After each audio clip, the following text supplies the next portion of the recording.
There's a new national poll out on the Democratic primary, and Bernie Sanders and Hillary Clinton are now, according to at least this one poll, which we're going to analyze in detail, neck and neck for the Democratic nomination, which is exciting stuff. Now, we're coming, of course, after the Iowa caucus, after both a town hall and a debate. Now, most of this data would, of course, have come before the debate last night, probably before the town hall 2 days ago, but certainly after the Iowa caucus. And we're seeing an effect. In the Democratic race nationwide, former Secretary of State Hillary Clinton has 44%, with Senator Bernie Sanders of Vermont at 42% and 11% undecided.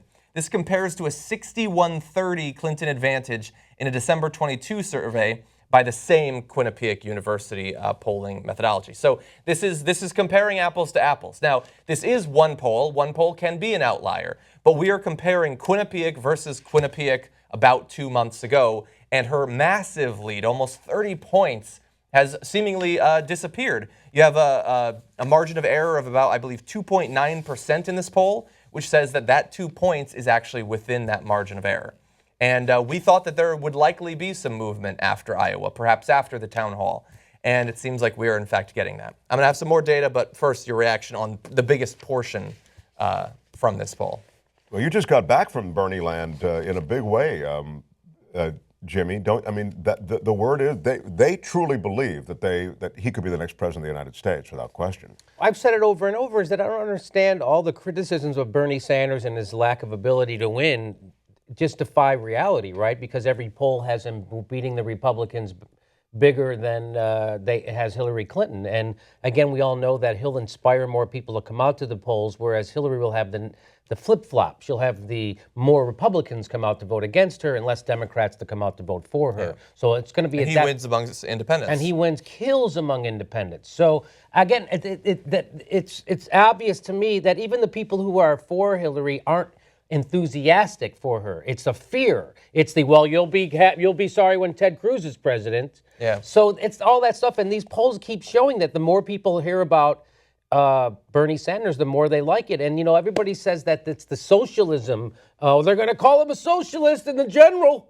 They're going to call him a socialist. They've been calling Democrats socialists since FDR. They called Obama a socialist. They called Obama a communist, right? Yeah. They call him a Kenyan socialist, Muslim, communist, Christian America hater. And so, and none of that stuff is so now people are like, wait, I have a computer in my hand and I can Google what a socialist is and I can see right away, I can see none of that stuff. So Although distinction is, just to interrupt quickly, he calls himself a socialist. I yes. think that's what those go, self-described socialist. Right. You'll hear it all the time. Right. And a social democrat, technically. Right. He doesn't actually call himself a socialist. Right. And that's why I think people can then Google it, and that's what's going to make the difference, is that's why young people and young women overwhelmingly are going for Bernie Sanders over Hillary Clinton. And I think, and the older voters don't, because they don't have this and they don't know how to do that. And it does scare them. And it's weird to see Democrats vote with their lizard brain, meaning that they're voting out of fear, right? Or a lot of people have liked her for a very long time. They wanted her perhaps to have won,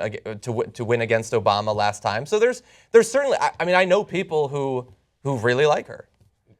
I mean, last time I thought the majority of her support came because of the woman thing, right? And people had fond memories of the Bill Clinton administration. Well, now we know that the economic problems of this country were exacerbated by Bill Clinton. We realize that what's wrong with the Democratic Party is that the whole political process has moved to the right. That Hillary Clinton, when she, just a few weeks ago, she was bragging she was a moderate. Then she figured out that's not where the electorate is right now. So now she's a progressive. I'm a progressive who gets stuff done. No, you said you were a moderate who got stuff done. So it's weird to see Democrats vote like Republicans, meaning that they succumb to fear-mongering, that they succumb to disinformation. Everything she said at the debate last night was complete disinformation, or I would say 90% of it. It was her saying that it doesn't matter that you take big contributions from Wall Street. Barack Obama took big contributions from Wall Street, and he did the responsible thing. Well, no, he didn't, right? So if you think Dodd-Frank, by the way, Dodd and Frank, both on boards of banks right now. Keep that in mind. Yeah. Dodd and Frank, Both of them are members of bank boards. Okay, so when Hillary Clinton says Dodd-Frank, and they're on board for this, remember they're both working for banks right now. And the people who aren't working for banks, Elizabeth Warren and Bernie Sanders, want to reinstate Glass-Steagall and are against her plan and are against taking money from Wall Street. Yeah. Well, we're going to get all into whether she is a part of the establishment or not. Are we? Don't worry about that. But I do want to get into a little bit more information from this poll because most of the headlines are just talking about either that Trump is largely maintaining his lead, although Rubio is moving up a little bit, or that Bernie and Hillary are so close. But there's more information in here, and some of it confirms what you were just saying.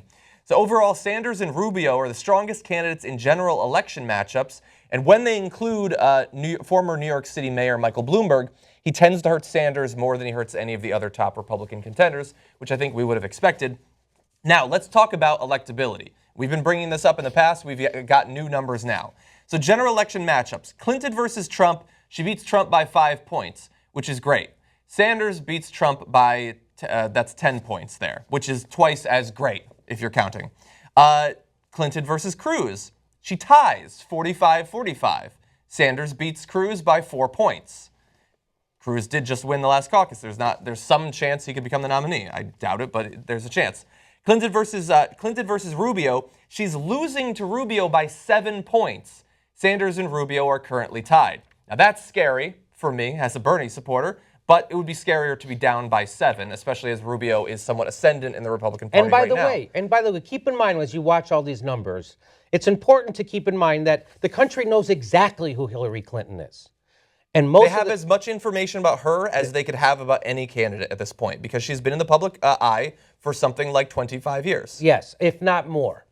And because she was the first lady of a state and she was also working on the Watergate. I mean, she's been in the public eye for a while, but keep in mind that people don't know a lot about Bernie Sanders. So that's what I'm saying to keep in mind about. So they know her. So her numbers won't move. His numbers can move. Yeah. Now, theoretically, they could move down. That would be the counter argument, I guess. Oh. Now, I would say that. But although all the evidence is the more people know about Bernie, the more popular he becomes. Yeah. I mean, we looked at, I'm not going to go into all the favorability numbers, but we tracked his favorability on a show about a week ago throughout last year, and people didn't know a lot about Bernie Sanders. And you can attack Bernie Sanders for a lot of things, but what he is not is a guy who hides his political philosophy. He's very upfront about it, and his favorability continued to climb over the course of last year. He is now, amongst all of the candidates on either side, he has the highest favorability numbers. Now, here's the counter that he's going to face, and it's already happening. He's going to face the drumbeat of his own party, the mainstream parts of his party, and you're hearing it. We can't work with Bernie. We can work better with Hillary. If you want to get things done, we need Hillary, not Bernie. We love Bernie. Bernie's great. Bernie's right about a lot of things. But the person who can help the executive branch work with us is Hillary Clinton. And that may start to cut where people, I mean, I'm looking at ways that his campaign could take on water. That might be one of them. Well, and not only that, but it's happening right now, and we even have the quotes to prove that it's going on. Just as Hillary Clinton was clearly taking his chances more seriously in the past debate, you could see that in her body language, in her responses. It was no longer, I'm inevitable, I will tolerate having to debate with you. It's now so fiery that not only is she's running a real campaign against him now, but her and the Sanders campaign put pressure on Debbie Wasserman Schultz to actually have more debates. Still not as much as the Republican side, but more. Now, some of her supporters amongst Democratic Congress men and women and senators have come out. Representative Jerry Connolly of Virginia says, I believe it, being a Bernie nomination, could have real serious down-ballot consequences. I'm not comfortable with it at all, says Representative Scott Peters of California. He certainly wouldn't match my district very well. Senator Claire McCaskill, who is with all of the other female Democratic senators, except for Elizabeth Warren, currently on bus tours, appearing with her in New Hampshire, and they're going to go to South Carolina afterward. She says this is about leadership. It's about who can bring people together and accomplish the things we all want. He's not been able to move the needle in 25 years in Congress. Now, Raul Grijalva, who is one of the currently elected Democrats, yes, exactly, who has come out and endorsed Bernie, says, McCaskill's approach evokes the ghost of former Wisconsin Senator Joseph McCarthy. It's red baiting, and you'll probably see more of that, unfortunately, but I don't think it's going to stick. And so we just gave you a couple of examples of this, and you're going to see even more. While I believe the media after Iowa has been more fair to Bernie than I predicted, probably because they're more interested in the entertainment value of a hard primary as opposed to supporting the candidate that they prefer. The established politicians, aside from Elizabeth Warren, who hasn't yet given an endorsement, are coming out hardcore and putting pressure on people to not support Bernie Sanders, exactly as you were predicting. And you're seeing two things in those quotes. You're seeing, we can't work with this guy, even though we like him.